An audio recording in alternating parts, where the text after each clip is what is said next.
kita sekarang sedang berada di rumah produksinya Hapara Food dan ini ada ownernya yaitu Kak Fitri ya. Kak Fitri, apa kabar ini?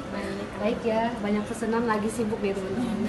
Sibuk di dapur, terus saya ajak buat kasih informasi kepada teman-teman. Nah, boleh cerita sedikit sama teman-teman nih tentang profil usahanya.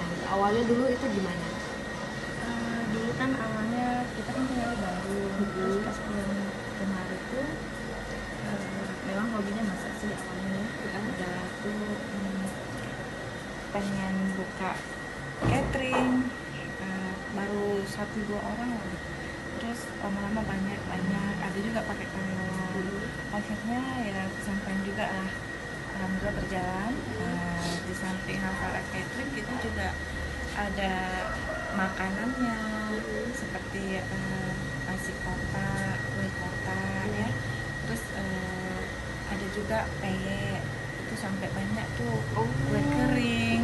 Jadi kita sesuaikan dengan permintaan konsumen ya, gitu ya. Jadi nanti kita juga sesuaikan harganya, gimana kemauan mereka, nanti kita pokoknya sesuaikan Ya, jadi ya. kita mulai dari 2009 Mulainya dari sampai 2009. sekarang. 2009 dulu juga di sini ya? Iya, di sini akhir ya. Tapi itu mungkin baru mulai awal-awal. Belum ini sih, belum serame ini. Belum serame ini. Tapi sekarang sudah sangat ramai malahan ya.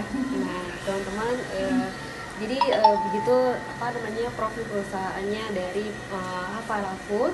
Dan katanya itu kalau misalnya teman-teman datang ke sini, pesan makanannya itu sesuai pesanan ya, sesuai keinginan atau sesuai tema yang ada untuk acara teman-teman ya, dan juga sesuai budgetnya.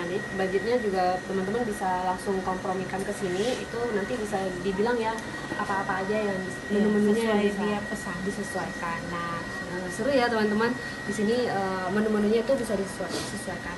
Nah, ikuti liputan kita di channel YouTube Cute TJUTE, jangan lupa subscribe ya. Cece.